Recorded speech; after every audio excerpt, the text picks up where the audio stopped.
Hey, what's up everybody? Finally, I have this figure in my hands. I can't tell you how excited I am to finally have this figure. I've been waiting a long time for this.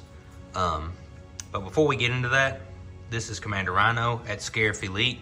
Thank you for joining me on my channel. If you haven't yet, if you'd like this video, please feel free to subscribe or like this video, comment, leave anything in the messages that you'd like to leave, and hit me up on Instagram at Commander Rhino. And anyways, let's just jump into this. This figure particularly is what started the addiction of the Hot Toys line. My wife, a few months ago for our anniversary, surprised me with this figure. I saw this thing up on the website. I watch a lot of YouTube, so I see a lot of YouTubers showcasing these things. And it was still up for pre-order, the deluxe version. And my wife ended up showing it to me, and I didn't know what to say. I fell in love with this thing immediately. Like I said, I just got it in, and thank you, Lexi, for doing this for me. This is really awesome. I highly appreciate it and love her with all my heart, no matter what. And this was definitely a really cool piece, and it's kind of snowballed from there. I ended up, she pre-ordered this, and within like a week or two, I had seen the Dark Side Anakin like years ago when it first came out, and he's pretty much a holy grail as far as collecting goes right now. She surprised me with him. So it started from there. I thought, I'll just get the father and then the son, and I kind of thought I'll have the father on one side with the prequel trilogy stuff, and then the original trilogy with the son on the other side. And yeah, that didn't happen. So, y'all can tell I've started going crazy with them. All of a sudden, I've skipped on the Black Series line here lately, and it's been all Hot Toys. And yeah, they're expensive. Man, they're really nice, and I'm really excited to open this up. So without further ado, I'm not going to spend a lot of time on this. I'll just go ahead and show you what it looks like on. This is pretty much the opening of the box, or well, excuse me, before I open the box. And let's just jump right into it. I'm not going to show unboxing it and everything. We're just going to go ahead and get this figure out.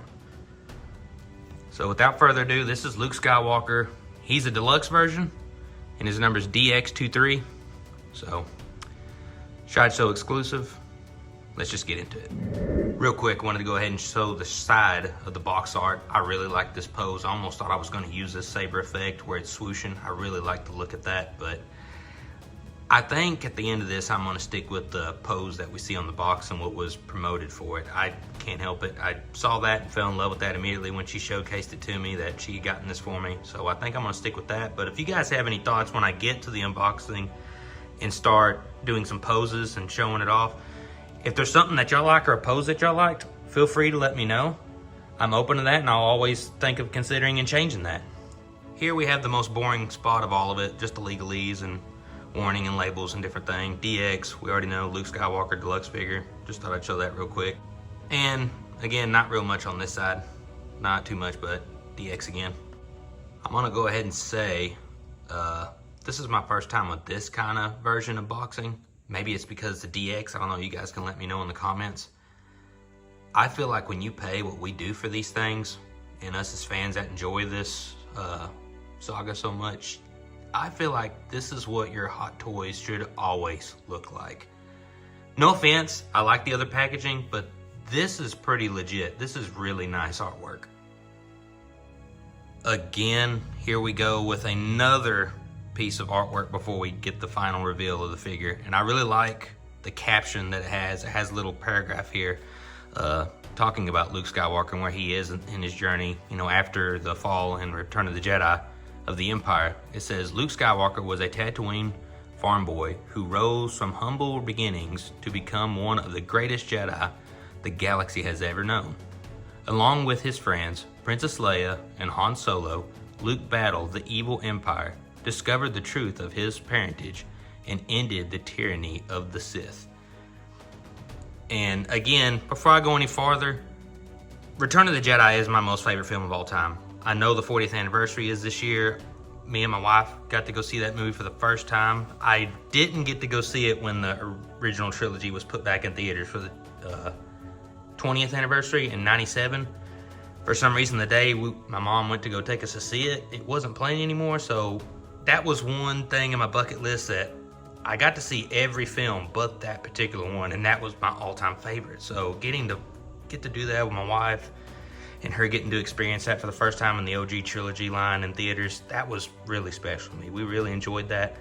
Again, I know that this is not the Return of the Jedi Luke, but man, in Mandalorian, when we saw this scene, y'all know what I'm getting at. This was amazing. This was really bringing me back to that childhood feeling. It was really special. And, you know, after Jedi, growing up, we all, I imagine, especially me, kind of hoped that, you know, well, what about all the other adventures that Luke could go on? And I feel like Mandalorian kind of peaked that a little, and going into Book of Boba Fett, that it's possible, like they're kind of testing the waters to see, can we continue to do this with Luke and his adventures and side stories? But anyways, without further ado, let's finally just take everything out of the box and let's see what this looks like. More great packaging here. We have the Dark Trooper that Luke uses with crushing force ability. We have our Return of the Jedi, well, my Return of the Jedi version. This is gonna be my one Luke. I don't feel like I'm gonna have to have another Luke in my display. I mean, if I would, like, comment, tell me what y'all think about that. Other people, I know y'all have other versions of Luke, Farm Boy Luke, Empire Luke, Bespin Luke, different things. Let me know what y'all think. Maybe y'all can change my mind on that, on what y'all think. But this, to me, this is all I needed as far as Luke goes. This is amazing. You can kind of see Grogu in there, not quite well, but no more. Let's get this out and let's look at it. Wow, I have to say, I watch a lot of YouTube, and I've seen a lot of the different Luke Skywalker face sculpts that are out there, and I think it's because, you know, sometimes we nitpick, like, you know, oh, this one kind of looks like Mark, this one doesn't really look like Mark Hamill, this one kind of looks like Carrie Fisher, this one doesn't. I think us as the fans, especially the hardcore fans, we have such a ingrained memory of what these characters look like to us in our minds, so we know exactly what they look like. I would say Mark Hamill has always had some different facial looks, you know, depending on what he's doing in each of his films. And this, by far though, man, this is pretty dang close. This is, you know, I had some people saying, well, you know, doing his CGI face, you know, it's going to be CGI Luke. It's not going to look exactly like Luke that we know. Man, this is pretty amazing. I don't really see how they could top this. This is amazing. I love it. I know I keep saying amazing over and over. I don't know. It just looks, it's incredible. But he does come with quite a bit of accessories, especially for deluxe. This is his cloak. I like the cloak. It's kind of got this medieval type kind of vibe to me, I guess. I like how it's like sleeveless, just like in Jedi. He just kind of had a hood. It's not even really a cloak, I guess. It's like a robe, just with a hood. I'm gonna pose him with this later, but I'm gonna show all the different kind of things that we can do with them. I really like that piece. But without further ado, let's go ahead and look at some of the other accessories that he comes with. And here is everybody's little favorite character in the newer series with Mandalorian. We couldn't have Mandalorian series without Grogu. I'm not gonna spoil anything for those that haven't watched the show, but yeah, you do get this accessory with him. I think he's becoming kind of, you know, he's coming with a lot of things as far as I know, but this is my first version of Grogu. I really like the weathering detail on him. He does have little interchangeable hands that you can get or put on him. But yeah, I probably won't spend too much with him, you know, like really posing him and fooling around. I mean, he is kind of limited. He does have his head and range movement and everything, but yeah, that's pretty much him. And here we have all the accessories that Luke Skywalker and our Grogu and Dark Trooper come with.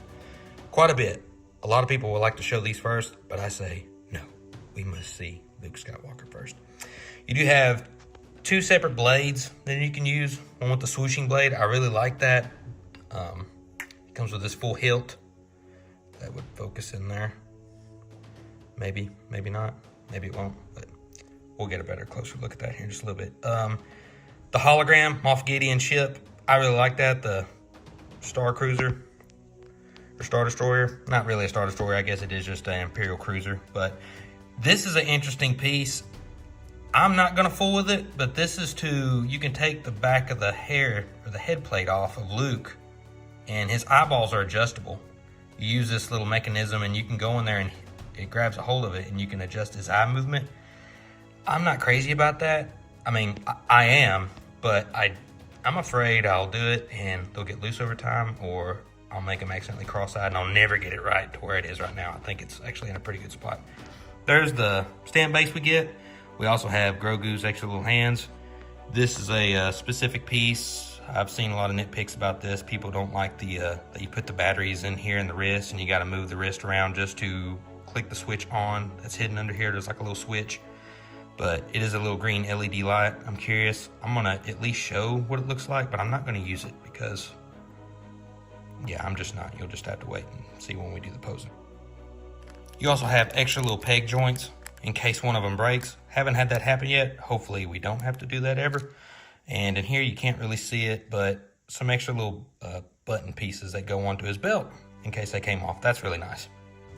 Real quick before we go on, I didn't know this was going to be an issue. I had to pull out the instructions to figure out how this worked. Commander Rhino does not usually have to do that. Because why? It's a Star Wars figure. I know my Star Wars, but apparently I don't. I'm still a Padawan learner. The back piece, the back plate, that fooled me until I opened the instructions. I was like, where do the batteries go for this effect? It was so well put in there, I couldn't tell if this was a separate mold. So, you know, pretty good for Hot Toys to be able to make the mold. I mean, it's a tight fit, so be mindful of that. But yeah, that was kind of tough for me to, if you know, you probably aren't like me, you probably would use the instructions, but you know, I don't know, what am I saying? But here we go. You come in here when you want to affect it and give it different effects. You can turn it around and really see what it looks like. We'll turn it back on and see all the different effects. That's like your main kind of look display. You can make it look like it's just sitting there for your posing, like he's, you know, sparking and everything. If you really want to get a cool effect, you can. Man, that's pretty awesome. I dig that. Really cool. I do wish, and I think we're starting to get to that point, instead of, you know, this battery kind of operation like that, I would really like that if that was done into the base and it was just like a little switch down here. Maybe eventually, hopefully Hot Toys will get to that. I'm really hoping, because that would be really nice. It would be it's kind of a, I love this. Don't get me wrong. I know I sound like I'm nitpicking, but I would really love to, when people come over to look at it or something, when I really want to display it, I don't have to take this back piece off just to do that. I would really like to just be able to come in here and, you know, but he does have some kind of articulation. Not too much in this arm, but this arm you can kind of move it around and pose it however you want to. But yeah, I really like that. The other really cool feature of this, and yes, Hot Toys, I said I wasn't gonna do this, but you fooled me. Man, this is really bright green. I think I'm starting to understand why they went with a less green on the blades, because this green here really is going to benefit, I guess, the lighter green color on the blades itself. So it's gonna really reflect through it and really show. That's pretty bright. I like it, I do. But again, I don't want to pose it with it, because I'm going to have to constantly roll up sleeves and everything just to get to the switch and everything here just to do this. If you follow the Hot Toy line, we know pretty soon we're about to get the USB plugs that just go to the saber hilts themselves. And hopefully the wire, I'm hoping, will be long enough where you can run it up to the sleeve and somehow hide it really well. Or I guess in a cloaked figure it would work really well, but I don't want wires hanging out. I don't really want to have to keep fooling with it to adjust my posing for my figures. So, I mean, I nitpick. When I get it posed, I really like that pose. It's kind of hard for me to really go back and change it. But again, that's up to you guys. Y'all holler at me. Let me know what you think. If y'all think I ought to pose it like this sometime, let me know in the comments below. And pretty much this is what it looks like on the swooshing blade. Doesn't look bad. Again, I'm not going to be posing it like this, but it does look good. It looks really awesome. I gotta say, pretty proud of that. But let's move on. So yeah, anyways guys, I'm going to start getting into the posing. I just wanted to give my last few comments before I just let the B-roll go on. I like the pleather boots. I know pleather's maybe not the best thing out there. Some people dig it, some people don't. I understand.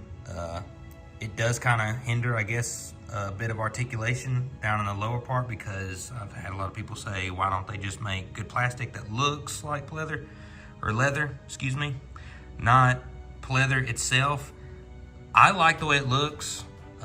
Again, I don't plan on, after this, doing a lot of crazy things with my figures, but yeah, I really like it because it does add to the realism of the character. Now, I do kind of understand for those that like to do a lot of crazy posing here and there, they may worry about it chipping or tearing over time, but I really dig it. I hope you guys really enjoyed this video. Man, this Luke Skywalker is awesome. I really, all-time favorite character, and this is by far my all-time favorite Hot Toys. That's pretty close. The Dark Side Anakin, or I like the dub as Darth Vader. It's up there. But thank you again to my wonderful wife for picking this piece up for me. I hope you guys enjoyed this video. Like I said, hit me up at Scarif Elite. This is Commander Rhino. I'm signing off, and enjoy the rest of the video.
really, really awesome piece. By far up there within number one, number two. It's close between Darkseid and Anakin. Thank you, Lexi. I feel complete with it. But you know what I really want?